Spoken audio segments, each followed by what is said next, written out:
Happy Friday, WCNSers. How are you? It has been a while since I've been on. I actually recorded something on Monday, but I never really posted it, so I'm sorry I never got it up there for you guys. But today, I'm sitting here by my fire and I'm all squished up because I was going to read you a story. It's The Three Little Wolves and the Big Bad Pig by Eugene Trevisas and Helen Oxenbury. Now, some of you might remember this book. Some of you, it might be new for you. It's kind of a long one, so I hope you enjoy it. All right. Once upon a time, there were three cuddly little wolves with soft fur and fluffy tails who lived with their mother. The first was black, the second was gray, and the third was white. One day, the mother called the three little wolves around her and said, "My children, it is time for you to go out into the world. Go and build a house for yourselves, but beware of the big, bad pig." "Don't worry, Mother. We will watch out for him," said the three little wolves, and they set off. Soon, they met a kangaroo who was pushing a wheelbarrow full of red and yellow bricks. "Please, will you give us some of your bricks?" asked the three little wolves. "Certainly," said the kangaroo, and she gave them lots of red and yellow bricks. So the three little wolves built themselves a house of bricks.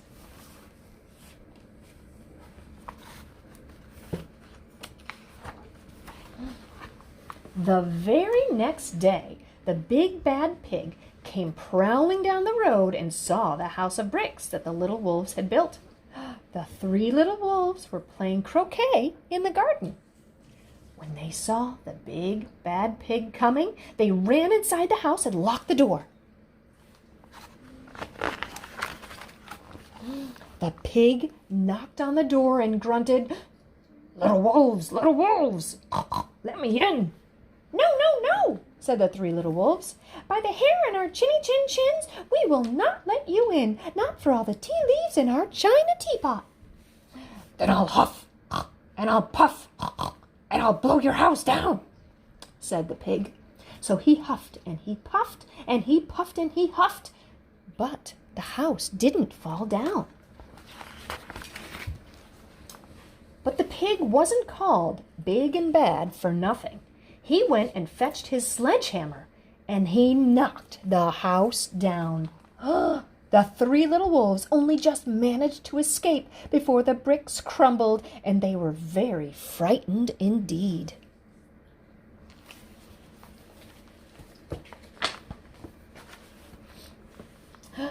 "We shall have to build a stronger house," they said. Just then, they saw a beaver who was mixing concrete in a concrete mixer. "Please, will you give us some of your concrete?" asked the three little wolves. "Certainly," said the beaver, and he gave them buckets and buckets full of messy, slurry concrete. So the three little wolves built themselves a house of concrete.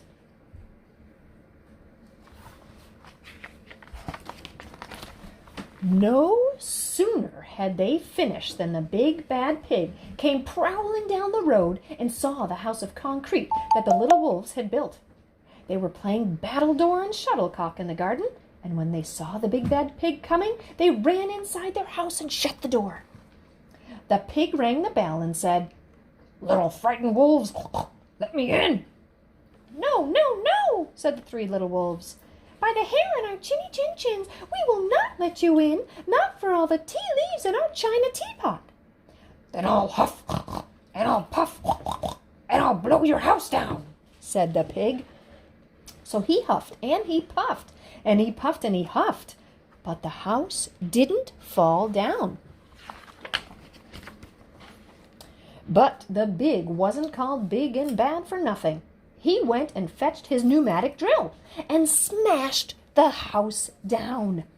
The three little wolves managed to escape, but their chins were trembling and trembling and trembling.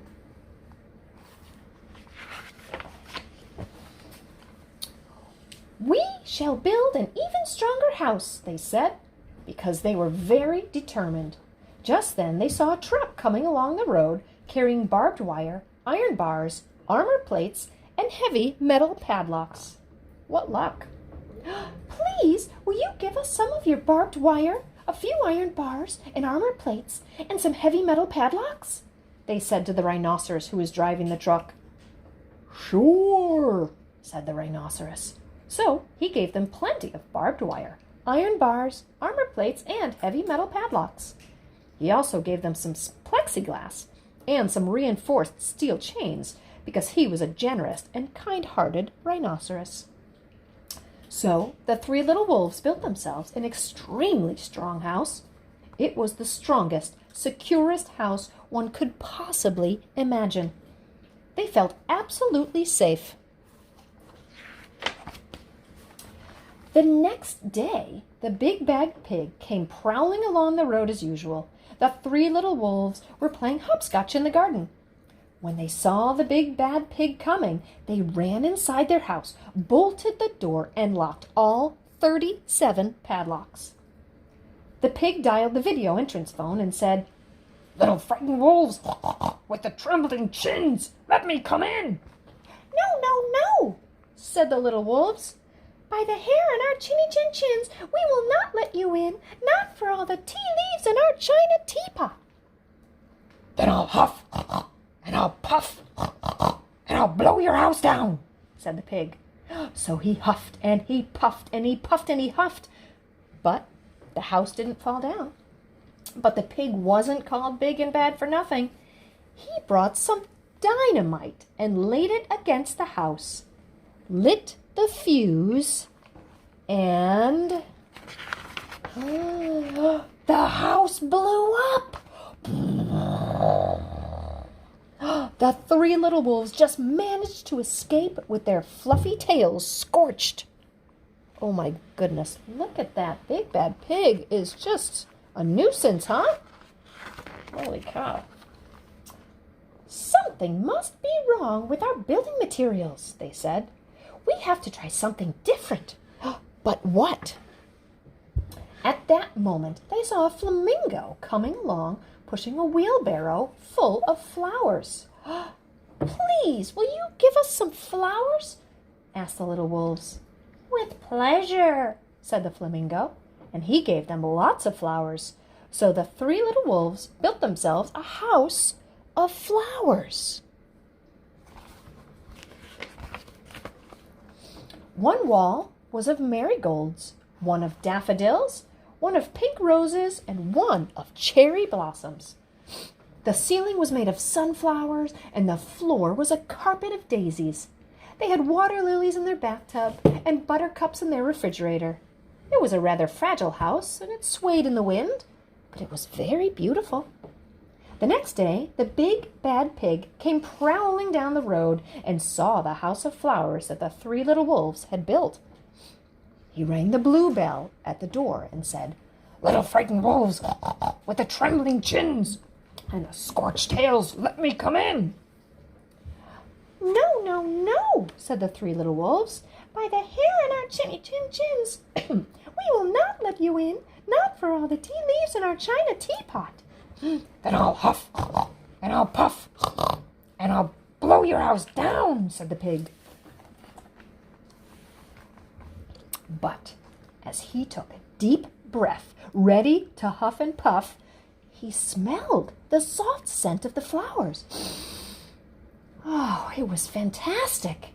And because the scent was so lovely, the pig took another breath and then another. Instead of huffing and puffing, he began to sniff. He sniffed deeper and deeper until he was quite filled with the fragrant scent. His heart grew tender, and he realized how horrible he had been. Right then, he decided to become a big, good pig. He started to sing and to dance the tarantella. At first, the three little wolves were a bit worried. It might be a trick. But soon they realized that the pig had truly changed. So they came running out of the house. They started playing games with him. First, they played pig pog, and then Piggy in the middle. And when they were all tired, they invited him into the house. They offered him tea and strawberries and wolfberries and asked him to stay with them as long as he wanted. The pig accepted, and they all lived happily together ever after. The end. I hope you guys enjoyed. We'll see you again soon.